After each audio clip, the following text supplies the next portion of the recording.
SUGBK berstandar UEFA, FIFA turun tangan loloskan Indonesia jadi tuan rumah round 4. Ketegangan antara Iran dan Amerika Serikat berpotensi mengguncang agenda besar dunia olahraga. Konflik yang melibatkan serangan militer dan isu nuklir di kawasan Timur Tengah dan Qatar memunculkan kekhawatiran atas keberlangsungan kualifikasi Piala Dunia 2026, bahkan turnamen utama yang dijadwalkan berlangsung di Amerika Serikat, Kanada, dan Meksiko tahun depan. Jika konflik berkepanjangan memaksa FIFA menggeser lokasi pertandingan ke negara yang lebih aman dan stabil, Stadion Utama Gelora Bung Karno, SUGBK, ikon olahraga nasional yang berdiri sejak 1962 dan mengalami renovasi besar pada 2018, kini menyandang predikat sebagai stadion tercanggih dan paling terang di Asia Tenggara. Berikut adalah spesifikasi lengkapnya. Kapasitas kursi kurang lebih 78.000 kursi tunggal flip up berstandar FIFA. Pencahayaan 3.500 lux, pencahayaan FOP paling terang di dunia. Keamanan dan teknologi CCTV 7K kualitas tinggi, teknologi pengenalan wajah, sistem 3 lapis keamanan pintu keluar darurat otomatis. Fasilitas VVIP Royal Box 2 lantai, kaca anti peluru, konektivitas Wi-Fi 4G, 5G, indoor dan outdoor stadium. Akses masuk 12 gerbang utama, 24 gerbang sektor, 8 jalur akses. Trek atletik Rektoran M99 kelas 1 bersertifikat IAAF, ramah lingkungan dan inklusif, 1.293 panel surya, 420 kWp, kursi dan akses difabel lengkap. Rumput lapangan Zoysia Matrela, rumput alami standar internasional. Sistem Building Automation System atau BAS dan pusat data canggih. Di mana dengan semua fitur ini, SUGBK sudah memenuhi bahkan melampaui standar stadion internasional. Indonesia tinggal menunggu momen, tulis laman resmi AFC. Dampak besar jika Indonesia dapat kesempatan. Jika Indonesia dipercaya menjadi alternatif tuan rumah atau sekedar penyelenggara beberapa pertandingan, maka dampaknya akan sangat luas. Timnas Indonesia berpeluang besar berlaga di hadapan puluhan ribu pendukung merah putih di rumah sendiri, membawa semangat nasionalisme sekaligus memberi dorongan ekonomi lewat sektor pariwisata dan infrastruktur. SUGBK bukan hanya siap, tapi layak. Dan jika dunia butuh panggung baru untuk Piala Dunia, Indonesia punya jawabannya. Pelatih Timnas Indonesia, Patrick Kluivert, diharapkan punya target baru usai lolos ke putaran keempat kualifikasi Piala Dunia 2026 zona Asia. Strategi anyar juga perlu diusung karena lawan-lawan yang dihadapi kemungkinan punya kualitas dan karakter permainan berbeda. Timnas Indonesia berpeluang besar lawan 4 tim yakni Qatar, Arab Saudi, Uni Emirat Arab, dan Irak. Sedangkan Oman kemungkinan berada satu pot dengan Indonesia hingga diperkirakan tidak segrup. Target Timnas Indonesia di putaran ketiga kualifikasi sudah terpenuhi dengan melaju ke fase keempat. Kini, skuad Garuda punya misi baru yang tak kalah sulit.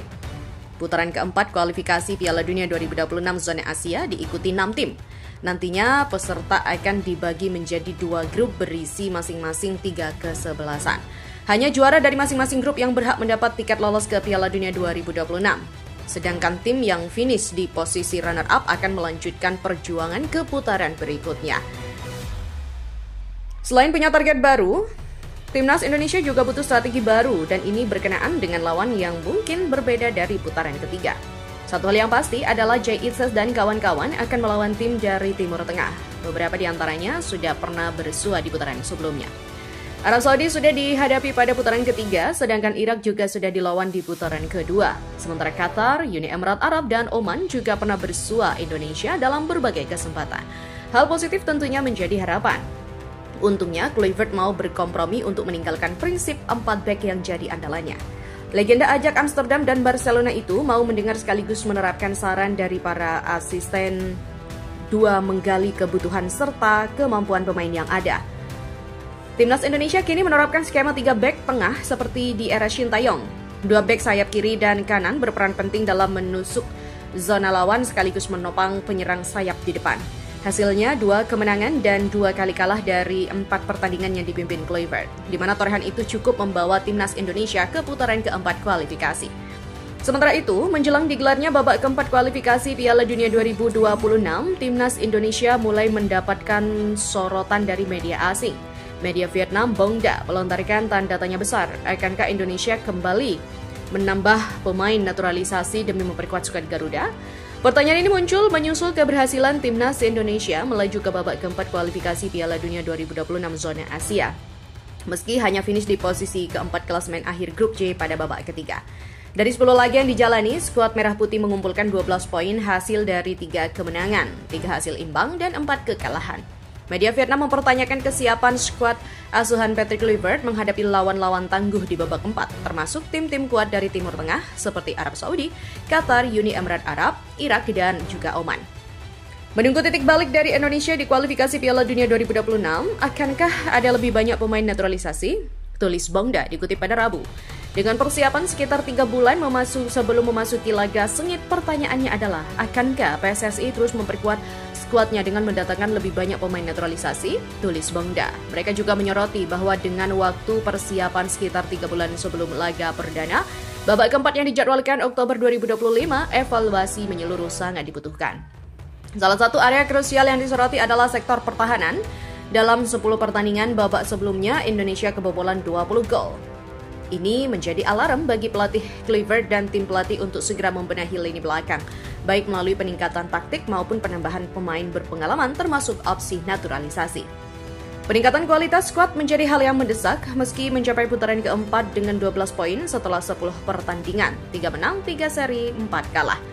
Timnas Indonesia di bawah pelatih Patrick Kluivert juga masih memiliki banyak kelemahan terutama di lini pertahanan, di mana mereka telah kebobolan 20 gol, tulis Bongda lagi. Media tersebut menyebutkan bahwa meski sukses melangkah ke babak penting ini, Timnas Indonesia belum menunjukkan kestabilan performa. Isu penambahan pemain naturalisasi memang bukan hal baru bagi Timnas Indonesia. Sebelumnya, nama-nama seperti Tom Hai, Ragnar Oratmangun, dan Jay Itzes berhasil memperkuat lini tengah dan belakang. Namun, menghadapi 4 babak yang hanya menyediakan 2 tiket lolos langsung ke Piala Dunia 2026 untuk juara grup, tekanan untuk memperkuat skuad dengan talenta diaspora atau naturalisasi kembali muncul. Apakah PSSI akan mengambil langkah strategi ini? Atau akankah Kluivert mencoba mengoptimalkan pemain lokal yang ada? Semua mata kini tertuju pada langkah Indonesia dalam 3 bulan ke depan.